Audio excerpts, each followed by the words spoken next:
안녕하세요. 오늘은 옵저버 패턴에 대해서 한번 공부해 보도록 하겠습니다. 이런 내용을 제가 한번 정의를 해봤어요. 그냥 한번 읽어보시면 될 것 같아요.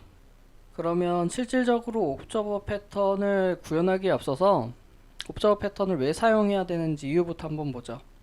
그 전에 보통 이제 옵저버 정의를 하자면 옵저버 패턴에서 옵저버는 이렇게 정의를 할 수가 있어요. 상태 변화를 감지하고 이에 따라 반응하는 객체. 쉽게 말해 특정 이벤트나 상태 변화를 자동으로 통보받아 반응하는 대상. 이렇게 이해하시면 돼요. 일단 옵저버 역할을 할 클래스를 하나를 만들어 주시고요. 로그를 하나를 찍기 위해서 이렇게 메서드 하나를 만들었어요.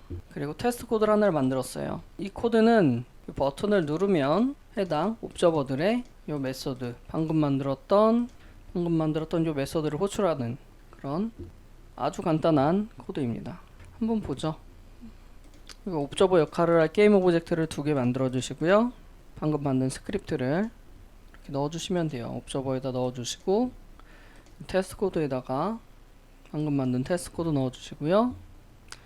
그리고 옵저버 연결해 주시고 버튼 그냥 대충 만들어서 버튼도 이렇게 연결해 주시면 돼요. 그리고 테스트를 하면 버튼을 누르면 이런 식으로 그 로고가 찍히는 걸 확인할 수 있어요.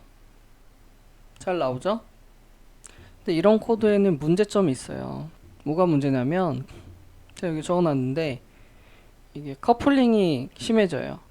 타이트 커플링이라고 적어놨는데 방금 만든 이 테스트 클래스는 옵저버 1하고 옵저버 2 방금 만든 이 옵저버들을 직접 참조하고 있죠.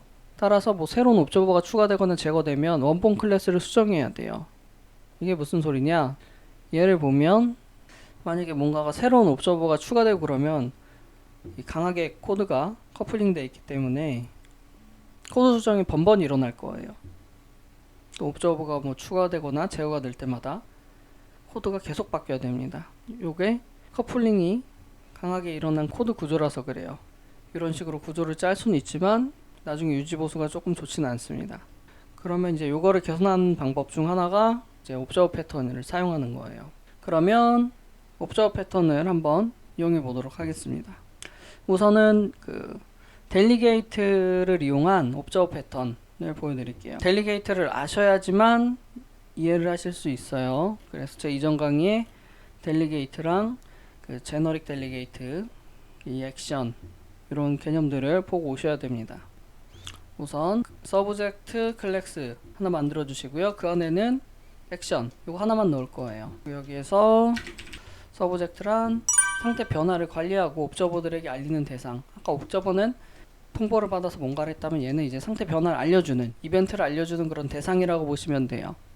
어찌되었건 이런 클래스 하나 만들어 주시고요.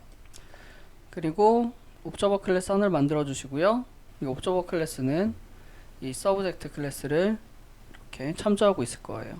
그리고 이 참조한 서브젝트는 퍼블릭 액션이 있죠. 그래서 서브젝트.액션에서 내가 갖고 있는 이 업데이트 OBS 이 메서드를 이 델리게이트에 연결하겠습니다. 간단하죠?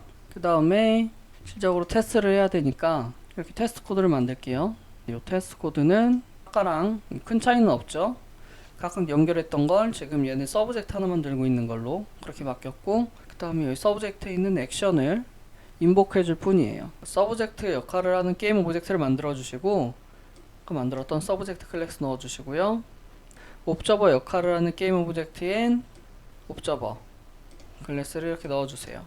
그리고 각각 옵저버들은 이렇게 서브젝트를 들고 있도록 이렇게 해주시면 됩니다. 그리고 마지막으로 테스트 해야 되니까 테스트 코드도 넣어주시고 테스트 코드에 서브젝트 넣어주시고 버튼 넣어주시고 이러고 한번 테스트를 해보죠. 딱 누르면 이런 식으로 로고가 잘 찍히는 걸 확인을 할 수가 있습니다. 결과만 보면은 아까랑 동일한데 무슨 차이냐 하실 수 있어요. 근데 잘 보면 델리게이트로 만든 옵저버 패턴 방금 만든 그 코드를 그림으로 구조화한 거예요. 그 관계를 그림으로 이렇게 나타낸 건데 보면 제가 적어놨죠. 델리게이트는 느슨한 결합 구조가 됩니다. 이렇게 적어놨어요. 아까 전에는 얘가 바로 얘네를 이런 식으로 참조하고 있었죠. 강하게 결합이 됐다면 얘는 테스트 코드가 직접 옵저버를 들고 있지 않고 이 서브젝트만 참조하고 있기 때문에 코드가 결합이 느슨해졌죠. 그래서 이 테스트 코드도 결합이 느슨해졌고 이 서브젝트도 액션 델리게이트 통해서 구체적으로 어떤 옵저버들에게 연결되는지 몰라도 돼요. 사실 얘네들이 얘한테 연결한 거지 얘가 얘한테 연결한 건 아니잖아요. 그죠? 그래서 델리게이트가 연결된 메서드를 호출할 뿐이에요. 얘 입장에선. 그래서 얘네랑 얘 입장에선 독립적이죠. 또한 옵저버를 추가하고 싶으면 동적으로 옵저버를 추가 제거도 하기도 쉽겠죠. 추가하고 싶으면 액션에 이거 플러스 요거 하면 되고 플러스는 하면 되고 제거하고 싶으면 마이너스는 요것만 하면 되기 때문에 요 그 델리게이트를 이용한 옵저버 패턴은 구현하기가 상당히 쉽습니다. 하지만 이렇게 하면은 이제 사용법만 알고 옵저버 패턴이 어떻게 실질적으로 구현되는지를 감이 안 오니까 이렇게 우리가 그 C샵에서 지원해주는 델리게이트를 이용하지 말고 한번 직접 이번에는 구현을 해볼게요. 인터페이스를 하나 만들어 주시고요. 그리고 그 인터페이스는 update obs라는 메서드를 가지고 있을 거예요. 이 인터페이스를 상속받은 옵저버들은 이 메서드를 구현해야겠죠. 그리고 요 iSubject라는 인터페이스도 만들어 줄 거예요. 그래서 보면 아까 전에 델리게이트로 쉽게 우리가 옵저버를 등록하고 이렇게 등록했죠. 그리고 쉽게 제거할 수도 있죠. 이런 식으로. 그리고 쉽게 알릴 수도 있죠. 델리게이트로는 이제 뭐 나중에 이렇게 알리죠. 그 기능을 직접 구현을 해줘야 돼서 이렇게 서브젝트가 갖고 있어야 되는 저 세 개를 정의를 했어요. 그리고 실제적으로 구현을 하자면 이 옵저버 클래스를 만들어 주시고요. 이 해당 인터페이스를 상속받을 거예요. 상속받으니까 당연히 update obs 이 메서드를 구현을 해야겠죠. 이렇게 두 개를 만들어 줄 거예요. 요 내용은 조금 다르게 티나게 이렇게 두 개를 만들어 줄 거고요. 설명 안 드린 요 서브젝트는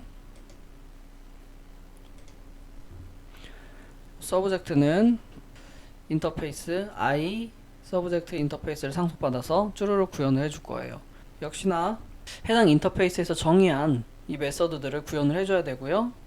그리고 보시면 i 옵저버 인터페이스를 매개 변수로 받고 있죠. 그래서 그 인터페이스를 지금 여기 옵저버 이쪽 보시면 리스트로 i 옵저버 인터페이스 리스트를 가지고 있는 거예요. 그래서 그 리스트에다가 add하고 얘는 remove니까 그 리스트에서 제거하고 그리고 얘는 뭐 제거하건 등록하건 어찌됐건 해당 리스트에 있는 이 i 옵저버 인터페이스 리스트에 있는 모든 애들한테 통보를 해주는 그런 메소드가 되는 거죠. 그리고 이걸 어떻게 이렇게 할 수 있냐면 우리가 아까 전에 방금 이거 옵저버 클래스 쪽에다가 스타트하고 서브젝트 add해서 this 이 자기 자신이 i 옵저버 인터페이스를 상속받았기 때문에 이렇게 this에서 넣어줄 수 있겠죠. 이렇게 만들면 어려워서 그림으로 보면은 요 그림이라고 보시면 돼요.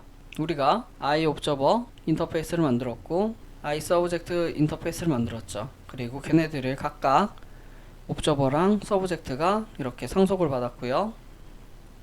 그 다음에 i 서브젝트 인터페이스나 i 옵저버 인터페이스를 아까 참조하고 있었죠. 자, 이런 식으로 참조하고 있었죠. 그리고 상속받은 옵저버는 i 옵저버를 상속받은 옵저버는 i 서브젝트 인터페이스를 상속받은 요 구현체인 서브젝트를 참조하고 있죠. 그래서 그림이 이런 식으로 전체적인 그림이 이런 식으로 된다고 보시면 돼요. 그리고 마지막으로 실제로 이제 테스트 코드를 만들어서 코드는 아까랑 동일하죠. 테스트용 버튼하고 서브젝트하고 버튼 누르면 이제 서브젝트가 통보해주는 그 구조로 되어 있습니다. 한번 보죠. 서브젝트 역할하는 서브젝트 게임 오브젝트에다가 서브젝트 스크립트 연결해 주시고요. 옵저버 역할하는 게임 오브젝트에다가 옵저버 이렇게 연결해 주시고요. 그리고 옵저버들은 서브젝트를 참조해야 되니까 연결해 주시고요. 마지막으로 테스트 코드 이렇게 해주시고, 테스트 코드에 사용할 버튼하고 그리고 서브젝트 이렇게 연결해 주시고, 그리고 플레이 누르면 로고가 잘 찍히는 것을 확인할 수 있어요.